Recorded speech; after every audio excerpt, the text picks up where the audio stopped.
Welcome to Finance Shared Services Model, Organizational Approaches.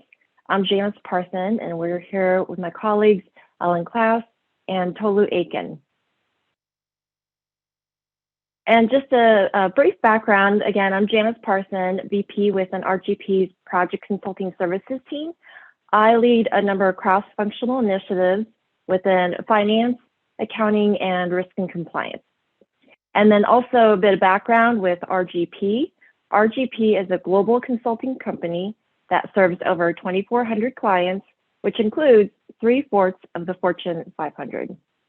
RGP enables rapid business outcomes by bringing together the right people who together create transformative change. Ellen?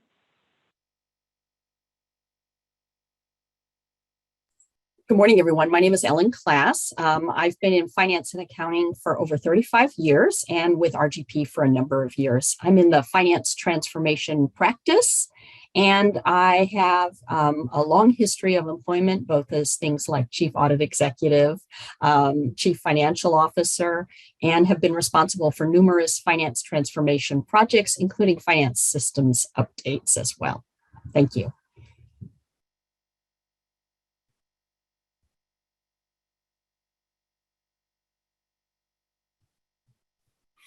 Good day. My name is Tolu Akin.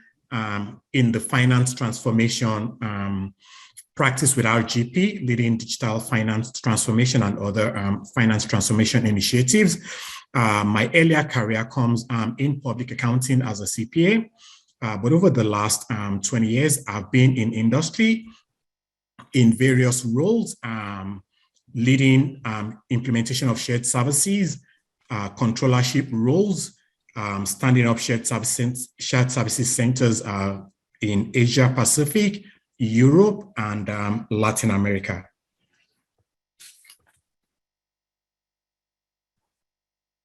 Great, thank you everybody for providing the intros. And now I'm just going to walk through agenda, but I believe we will have a first polling question shortly after as well. But what we'd like to do today is first talking about the driving forces to the shared services model. Then we'd like to talk about a process framework that we tend to utilize and refer to, as well as talking about a client case study example. So with that, I'm going to transition to the first part, but with our first polling question. So polling question 1. Which organizational function do you currently represent? Is it financial reporting, accounting, internal audit, legal, or other? Just so that we have a little bit understanding which function you're representing here as you're attending. And then we'll give it just a little bit of time so that you have a chance to answer. And I'd be interested in seeing the results as well, just to see. Great.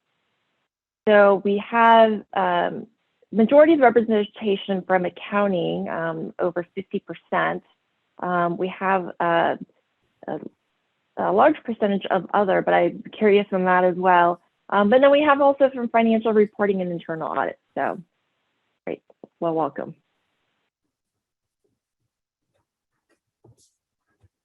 Okay. So in terms of just providing an introduction to the shared services model, I like to first talk about the trigger points. And there tends to be trigger points that leads organizations to drive change in finance and then start thinking about transitioning to a shared services model. And these may be, increasing the maturity of the organization to reduce the costs, as well as having to have more consistency in the performance. This may be the technology standardization, or just having a remote workforce and having to work with a virtual service, shared services organization. So, and I'll touch a bit on this a bit more next, but before I do that, I think it's worthwhile for me to just provide a little bit of background on shared services model in comparison to, for example, a centralized service. So a centralized service is usually part of a functional team with the focus on consolidating the tasks and activities in a single location. And shared services is a model structured to provide services to internal stakeholders, functional leads, in form of a service offering. And this model tends to function more like a business. So with defined set of services, as well as a pricing structure to be able to charge back. And now for shared services model, when providing a formal structure with defined set of services and a pricing structure, essentially, it is ideal to have some sort of a service level agreement. And that can be able to help clarify the terms of the service delivery upfront. And if tracked properly, this can also provide operational transparency and help monitor against set expectations, especially for the receivers of the service. This can also help communicate process breakdowns and who is accountable. So indirectly, the shared services model can also initiate process improvements, such as the cost of providing the service that's billed to the business groups, and it becomes more transparent to the users and the receivers of the service. Now, the shared services model team can also be more motivated in identifying new and efficient ways to delivering existing and new services as well.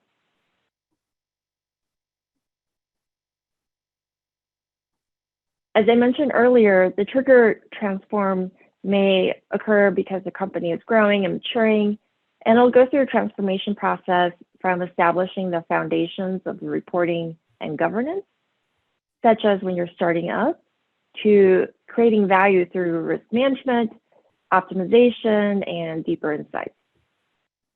For finance organizations, this transformation begins from structuring the budget and the financial close process to building out capabilities to analyze and forecast operational business activities. And then just a note here, maturing can also trigger the interest and demand to optimize financial processes, such as the automate aspects of the account reconciliations to increasing the efficiency to complete the monthly close with less time.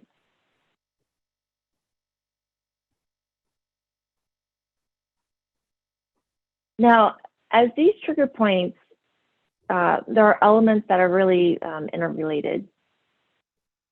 So for Gartner survey, the CFO's perspective for 2022, over 90% of CFOs have intentions to increase their investments in IT and digital capabilities. And interesting enough, also a few years back, the APQC conducted a general accounting benchmark survey. So different from the statistics I have presented here. And the survey, they asked over 2,300 organizations to ask them in terms of what's their average cycle time to monthly close. And the average response was close to 6 days, but it ranged between 5 to 10 days of all the responses. And although the responses depended on the quality of the data that they have that was available, such as the standard chart of accounts and common definitions across organizations, as well as the business units, it can also depend on the size and the complexity of the organization, but it also likely included organizations leveraging shared services models. Now, looking at this statistics here, in terms of the average cycle time when leveraging a shared services center, the average cycle time is 5 days for the finance shared service center to complete a monthly financial close, which is at the minimum range, as I shared earlier with the survey of 2,300 organizations. So I thought that was interesting that having to leverage a shared services center, you're essentially able to hit the mark and reach the minimum range of the average monthly close time. And then the other aspect as well is that you can also work towards 90% automating 90% of your journal entries within the Finance Shared Services Center.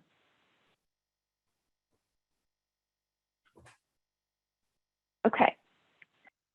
Now, once an organization has matured and it's ready to transition to a shared services model, companies also want to automate and standardize.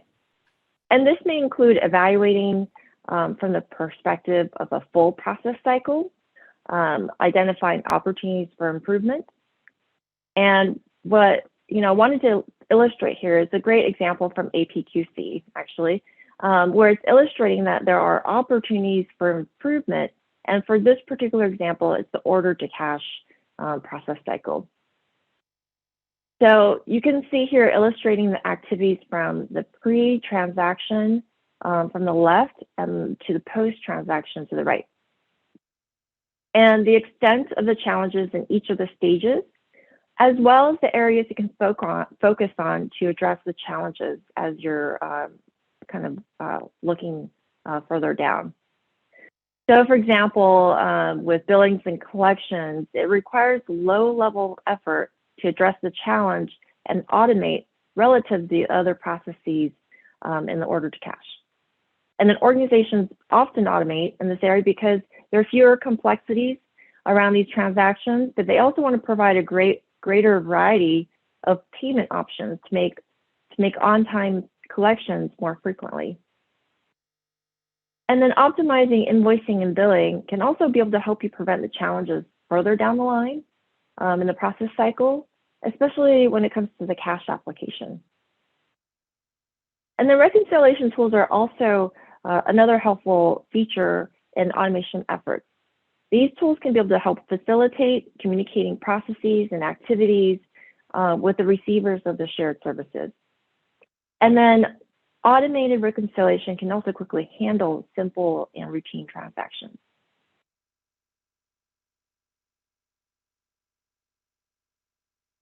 Now, from a people and talent perspective, it's so important to be able to attract and retain the people with the digital skill set.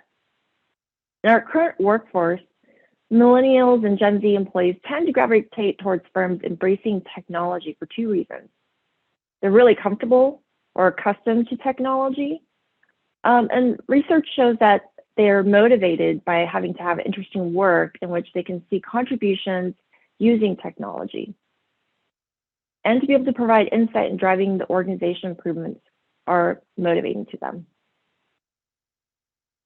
The other aspect of the talent is that finance professionals would like to be able to have career path options, and building and managing a shared services model is another career path to consider.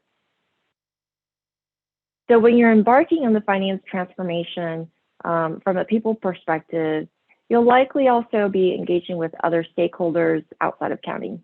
And this could be CTOs, CISOs, so there are definitely other parties you'd be interacting with. And then also having to operate in a distributed workforce, scaling the use of the systems and tools across regions and countries.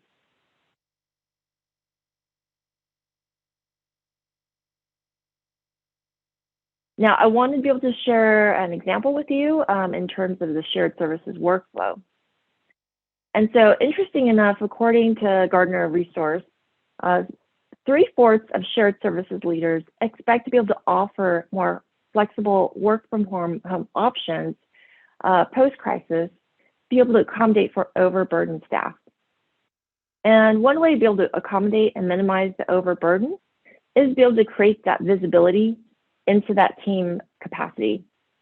So this is a great illustration just to be able to show how shared services team can work together and effectively manage through visible work structures. Now, I want to be able to just briefly walk through the scenario with you.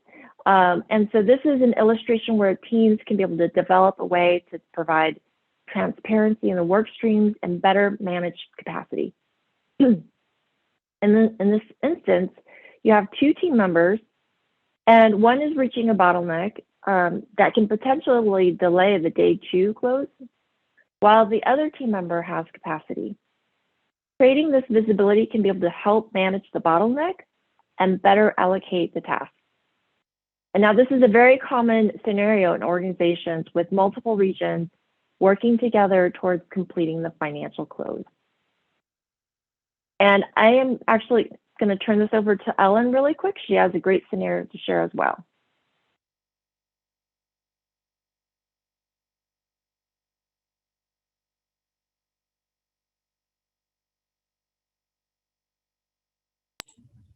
Technology. I think it's important to understand from a shared services workflow standpoint how things interact between divisions and how things can be optimized in various pillars. So there are some shared services functions where there is no peak activity. So for example, the order to cash function, those activities are fairly consistent from day to day, and you don't need peak employee involvement in the shared service center to cover all of the activities.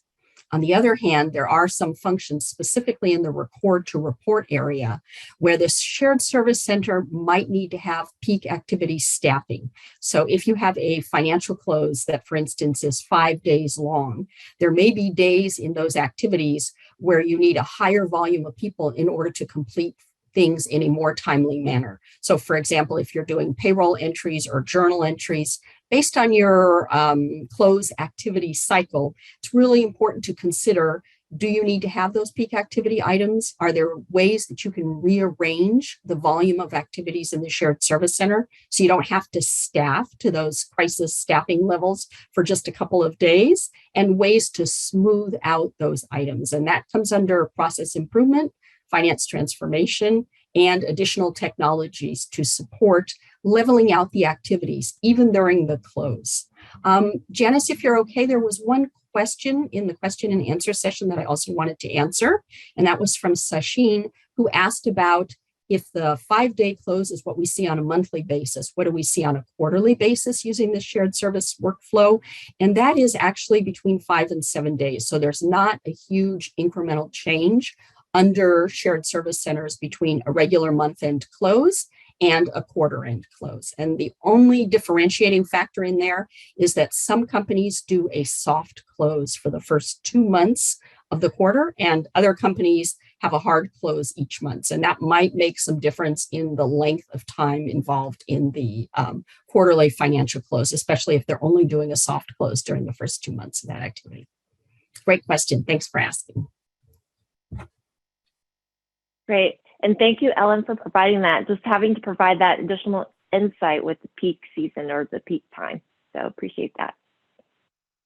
Okay, so with that, we're going to talk a bit about the process framework and the next polling questions coming up.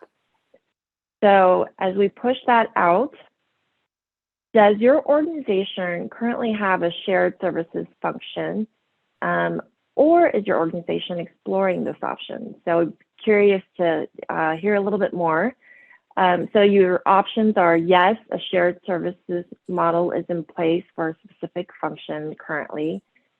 Yes, but the company would like to be able to reevaluate the existing structure. No, but the company is exploring possible options.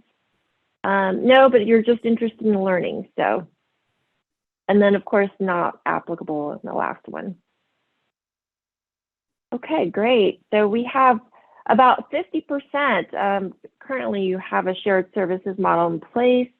About 13% of you already have that, but you are interested in reevaluating. And then you have 13% that's no. Okay, great. Well, we hope you could be able to learn some information here, whether exploring or just learning. So we're going to dive right in. Okay, so RGP has a transformation framework that can be considered in the context of partial to full shared services or outsourcing. It's modular and scalable and unique to the operating requirements for each client. Mainly wanted to at least start off to highlight the primary dimensions of RGP's transformation framework. The phases are the major milestone points here you can see in red for the life cycle of the project, so from planning to optimizing. And then also the work streams used to organize the common activities to achieve the project objectives on the left. So from the strategic direction to the performance management. And then you can see here, let's say from a people perspective, there are individual tasks and work streams under the different phases from vision all the way to optimize. So with that, I'm going to transition this to Tolu to describe a bit more and talk about this framework as well as the different shared services models. So Tolu? Yeah, thank you. Good day once again. Thank you very much, Janis. I like this slide a lot because if you look at the slide, it encompasses the different components you would find in the shared services roadmap journey. So right at the top, we see traditional life cycle phases: planning, assessment, design, implement, optimize. So those are pretty much the life cycle. Then we start getting into the soft stuff. We get into quality and risk management. Then right below that, we get into the project execution. So essentially, you've got the project leadership and the execution team there. Then below that, you see all the different activities that kind of, line up across each of those stages: collection of data, the build, the definition of strategy and vision. And then below that is my favorite section, which is change management. And so really change management is really fundamental as you think about shared services because there are different aspects that come with the change management. There's the impact to employees that either are going to be looking to leave because of certain uncertainty around the announcement of the transition to shared services. So there is some aspect around managing employees that need to essentially be around for some time to support knowledge transfer or may eventually transition into that shared services organization, but you need to address the concerns they have. And also from a leadership perspective, you have to acknowledge the realization that there are going to be apprehensions either from the functions or business units about not having direct control over employees. So that's also one aspect that change management, need to be implemented to address because there is that, apprehension that comes with that as well. And then finally comes the whole benefit realization.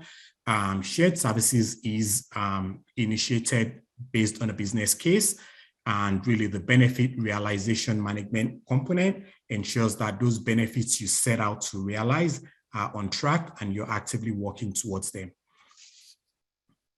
We can go to the next slide. Now that we've looked at the components, I'm going to focus a little bit here on the life cycle. So we see here the life cycle stages of visioning, analysis, standardization, transformation, and optimization. So typically, the journey to shared services is driven by a vision underpinned by strategy and a target operating model. The vision is typically shaped by a catalyst propelling the transformation to shared services. Is it labor arbitrage? Is it to drive consistency of performance? Is it to enable standardization? Or maybe it is to enable new ways of working? We're all witnesses to the way COVID-19 has accelerated a new way of working with remote working. And so that also opens up the whole possibilities of virtual shared services centers. So there is always a catalyst that triggers of this vision. During the visioning stage, you're essentially defining the split between the local business, the shared services center, and maybe you do have a business process outsourcing in the mix. So you essentially evaluate the split of work between those three channels. You define the technology solutions that are going to be implemented. Are you going to be introducing some new enabling technologies as part of this shared services transformation? So that's also part of the visioning stage. Considerations for location also come in here. You want to consider access to labor force, access to local university. Are there government programs or tax incentives?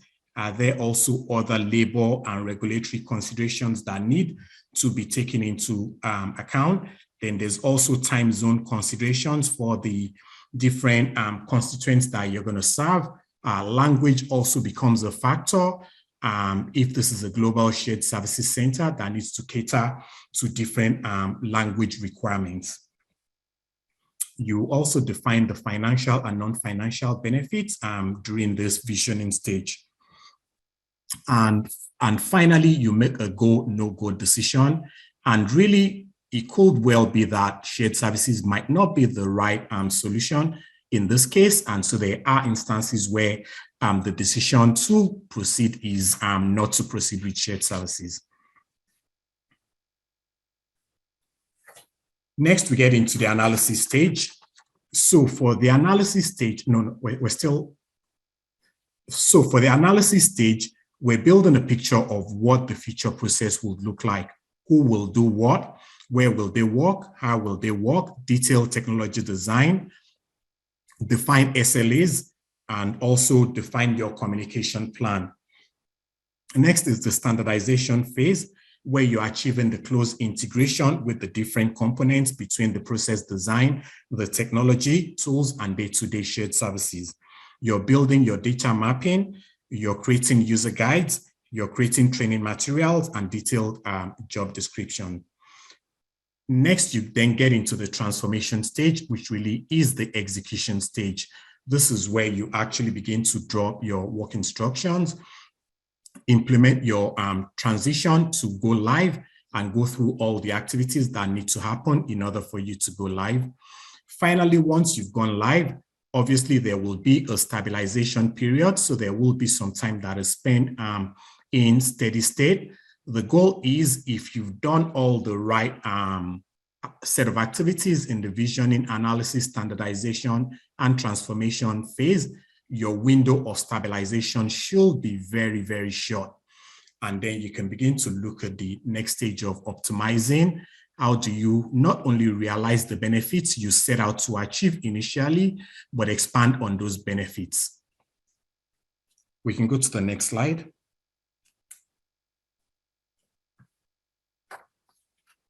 So here we want to look at the different routes for shared services adoption.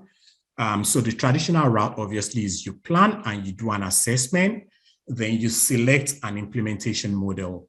The different models that are available, you've got the lift and shift.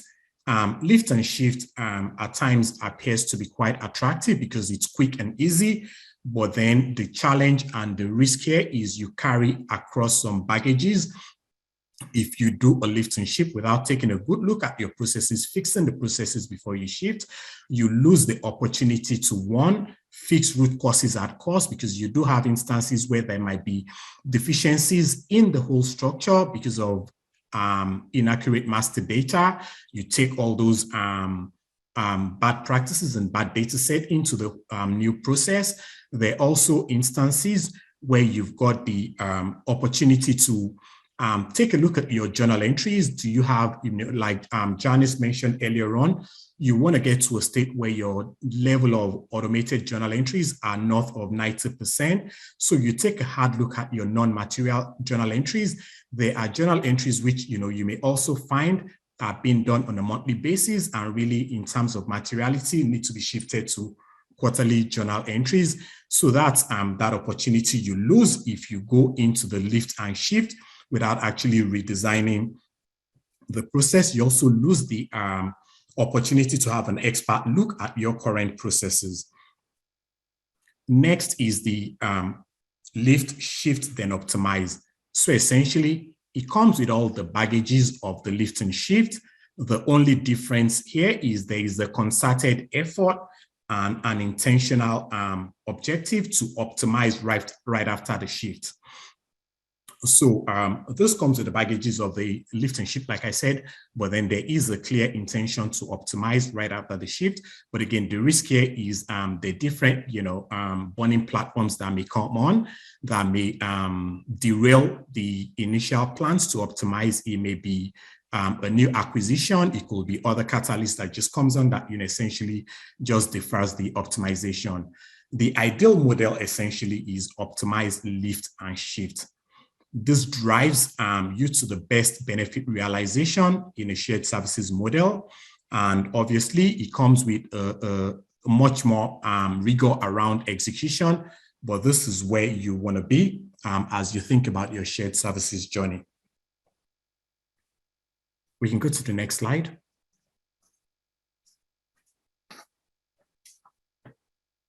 So if you think about the optimization phase, let's think of this as a ladder. So essentially, you make an intentional effort to move up the ladder. And as we move up this ladder, you look at this through the lenses of organizational readiness. You look at this through the lenses of governance and organization design. You look at it through the lenses of process efficiency and effectiveness, data metric and alignment, control integration, technology enablement. And really at RGP, we've got a framework where essentially we've got leading practices and accelerators and enablers in each of those lenses that I spoke to. So a diagnostic assessment looking at each of this, helps us evaluate where you stand in terms of your process maturity in each of these areas. Next slide.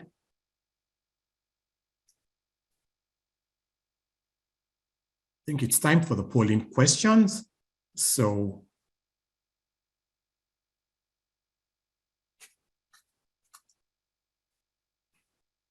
sure, Tolu, would you like me to read the polling question then? Okay, that's fine. I will read it. Which stake do you consider your organization if leveraging a shared services function, a single choice? In early stages of planning, designed and implemented the function, optimizing the function, re-evaluating the function as the performance is not meeting needs expectation or not applicable.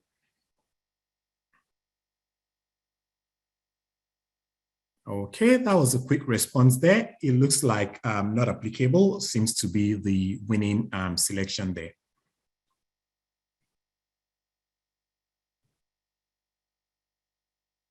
Next, I will turn it over to Ellen. Ellen's going to walk us through some client scenarios here. So Ellen, take it away. Thanks, Tolu. I appreciate the introduction. So we've been talking in generalities for the last few minutes, and what we wanted to bring to it was a specific client example that deals with a number of these functions related to shared service center best practices and the shared service center models that the client has used. So our client is in the food and produce industry. They are a foreign issuer traded in the New York Stock Exchange with over $9 billion in global net sales.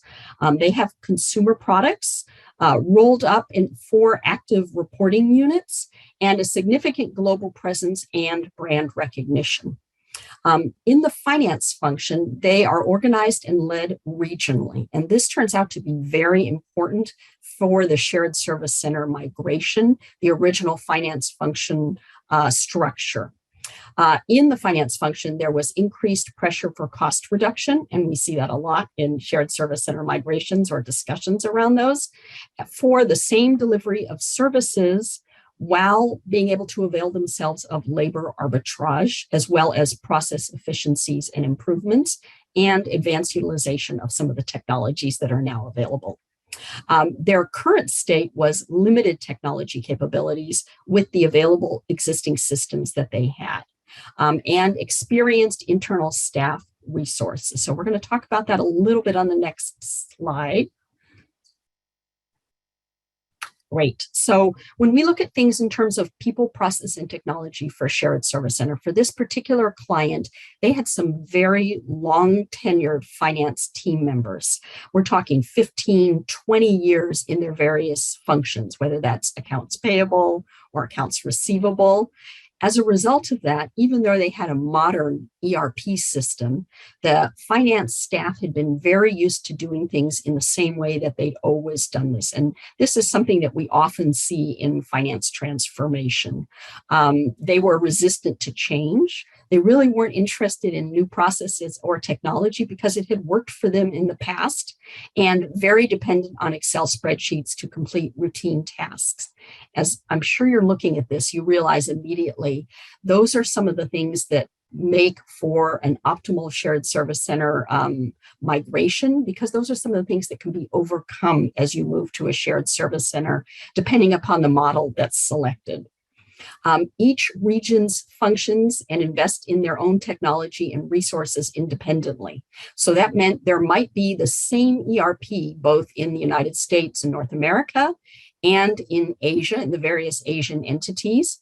However, some groups were very advanced at looking at other technologies, looking at, for instance, cash application technologies in their order to cash function, automation of collections, emails, dunning letters, or other items. And some regions were not very interested in technology and optimizing what they already had.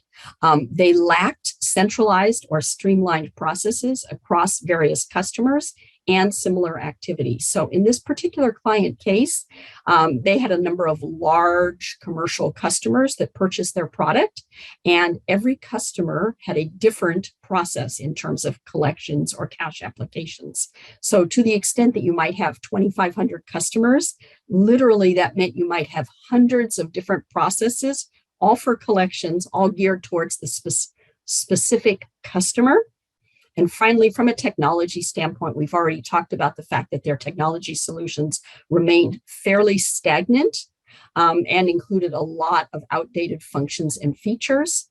And as a result of the fact that they had long tenured employees, there was a real lack of awareness on the extent of currently available software capabilities or alternative options. Because those employees had essentially worked for this particular client for years and years, they hadn't seen other models. And that's one of the nice things about shared service center, whether those are captive shared service centers in the same company or using an outsourced provider for shared service centers. There are suddenly a wide availability of possible softwares and alternate technologies, including things like RPA and bots, as well as automated intelligence. I think we can go on to the next slide. Okay, this is going to look very familiar. This is the same slide that Tolu shared with you a couple of minutes ago when we look about the various models. So this client went through several of the models during their shared service center migration. They started migrating to a shared service center in Asia with an outsourced provider from the United States. So the US was effectively the guinea pig for the shared service center, although with the outsourced provider, they signed a global contract. So there was a very long runway on how they were going to migrate to shared service centers. The original approach was lift and shift. So effectively, they took their existing processes, regardless of how manual or repetitive or redundant they were in their existing systems, and moved those to the shared service center provider. And again, that could be either an internal one or, in this client's case, an external shared service center provider. So there was no optimization that occurred. Effectively, they literally just lifted and shifted over a period of months so that the shared service center partner would be providing those exact same services in the exact same way. Halfway through that process, they realized that was not going to work. They were not going to get the efficiencies they were looking for, both in labor and technology and in process, as well as optimizing the functions regarding the financial close or during the month. They then moved to the design, implement, and then optimize model. So this primarily occurred when they started looking at areas outside of the United States. So the US was effectively the lift and shift, and the Asian entities that they've started looks much more at lift and shift and then optimize. What can they do at the shared service center in terms of technology, process improvement, process redesign, and utilizing some of the available tools with the third-party provider.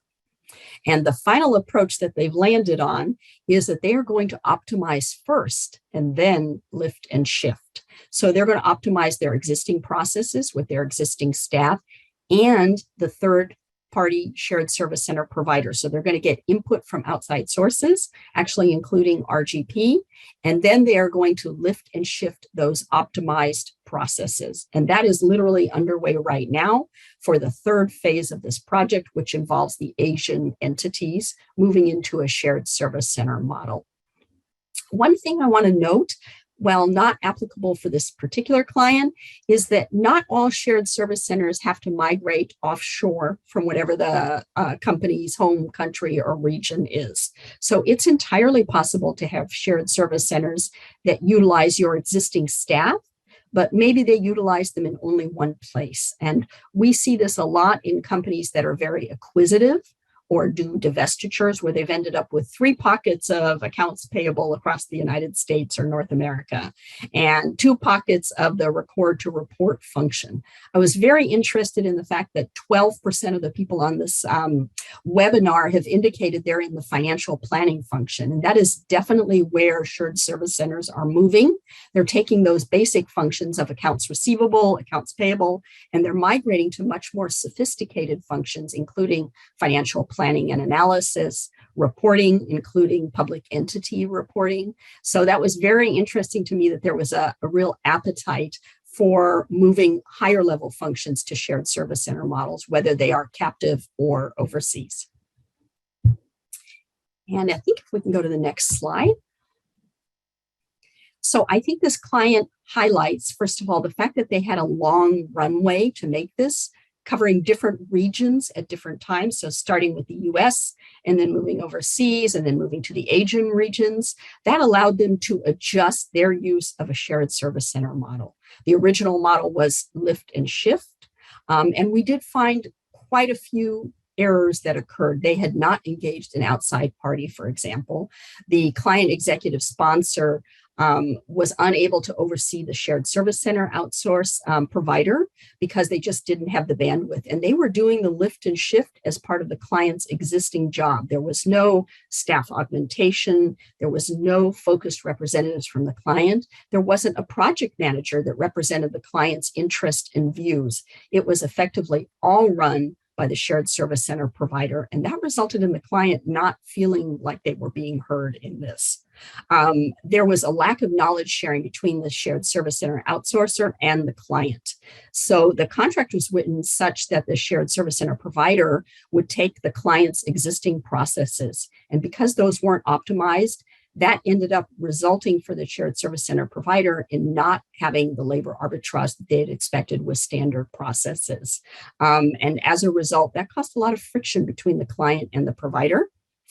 Performance expectations were missed under the lift and shift scenario. Part of that is because the client did not oversee this, and they actually brought in RGP at the end of this project to try to see how they could get more client input and make sure that more client requirements were actually being met. And as I mentioned earlier, the internal team was performing both the regular jobs and trying to support the lift and shift. So the final result is that they're going to optimize first. They're going to modernize and update their existing processes and procedure documentation. They're going to try to standardize that. They've evaluated some of the solution features to improve transaction processing, processing quality, and real-time visibility to the client. And they have actually implemented and refined the service delivery metrics for more concrete accountability. The original contract was written such that the SLAs were very much in favor of the third shared service center provider and really did not take what was critical to the client into consideration. And in fact, we are renegotiating right now with RGP support, the contract with the shared service center provider to ensure that they can achieve more of the results that the client was expecting during this. And I think we're ready to go to next. So polling question number 4, if we can go ahead and activate the poll. And that is, what would you consider the highest priority of concern when leveraging a shared service center module? Talent and skill set, lack of streamlined processes, lack of technology solution capabilities, and I might say also knowledge, and project sponsor and key stakeholders, or finally, all of the above. in my view, these are all actually critical areas to consider. And to something that Tolu mentioned earlier, a really good reason why you need both strong project managed to represent your interest as the client prior to outsourcing, but in addition, where you want to make sure that all of the client's needs are being met in process transformation. So all of the above, excellent. Lack of streamlined processes. This is something that is very common. Often groups that choose a shared service center module have not looked at what their existing processes are, and they're very diverse. In addition to an entrenched local finance staff, and lack of technology solution capabilities. So there's a lot of capabilities out there, especially in the last 15 or 20 years. Thank you so much for your input into the polling question. Much appreciated. Next. All right. So earlier on, I mentioned that, there are different catalysts that will propel organizations into a shared services model. Regardless of the catalyst that has driven a decision to shared services, there are certain basic execution outcomes you would expect from your shared services model. So you would expect a speed to skill in process excellence, enabled by harmonized business processes, leveraging enabling technologies. You would expect this to be institutionalized in your model. With digitally empowered processors and operators. You should have standard and well-documented processes implemented in a global or regional manner to aid business continuity and demand management.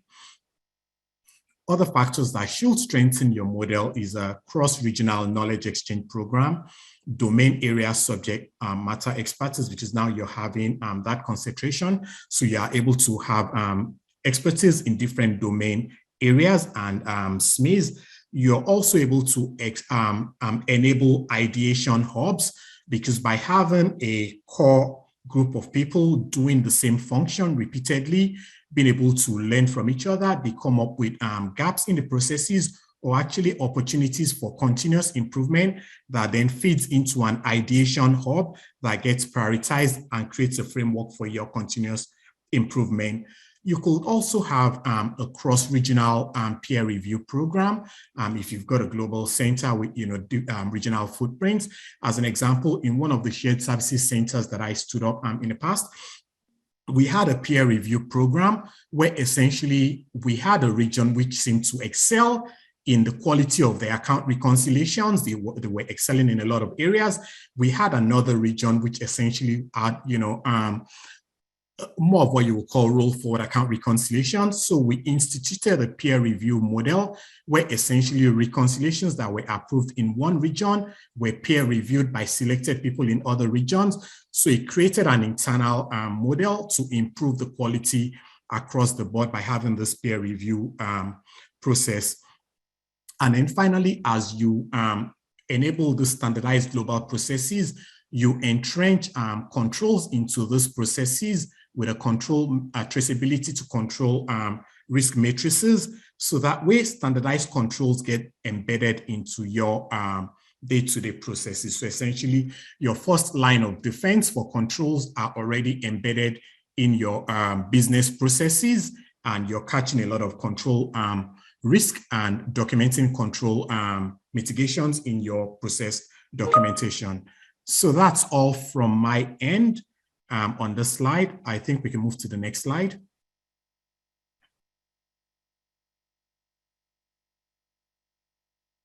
Great. So now we'd like to just primarily have a recap and talk a little bit about the lessons learned.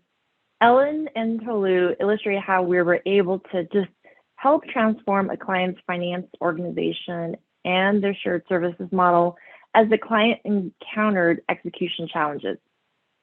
But it also requires to have a partnership with us and the client. And these are a number of the key elements to consider from the lessons learned perspective. So one, having a project sponsor. It's vital to have someone champion the project within the organization and provide that vision to align with the company's business objectives and the project governance needed. Understand and prioritize the need. With multiple pain points, it's important to listen, work in collaboration to prioritize, and determine the starting point to focus on. Training and knowledge sharing. It's so important to be able to dedicate the time and the team resources to be able to train, and so that you can have a successful acceptance of the process and the technology changes. And then also mentioned earlier, one of the key goals for CFOs is to be able to digitalize the finance function, but this also includes upgrading the digital competencies of the finance team, and that includes training. So understand solution capabilities. Having the proactive understanding of the solution capabilities and the features available in order to maximize the spend and the process improvement opportunities, and to be able to achieve your goals. Now, understand short-term and long-term roadmap. So to be able to define the short-term goals versus the long-term with the resources available in order to be able to set the pace and successfully accomplish. Because that way you can be able to break into consumable portions, essentially. And then investment. While workloads and regulations in the back office have increased in the past over 25 years, investments in this space are lagging. So many companies are or at least in the past, have some inflection points where additional resources and spreadsheets just can't be able to help keep up. So with that, we want to thank you for your time and appreciate your attendance and participating in here. And Ellen and Tolu, any last comments that you'd like to share before we close up? One thing I want to mention in lessons learned is something that Tolu brought up earlier, and that is, I think change management, again, is really critical. It's often overlooked, but any migration to a shared service center model, regardless of which model you have, relies on strong change management, especially at your company, with your employees, and with your technology. I think that's really, really critical, and again, often overlooked. Thanks, Janis. Yeah, thank you very much. Nothing else at this point, Janis. Great. Well, with that, thank you for attending and have a great rest of the day.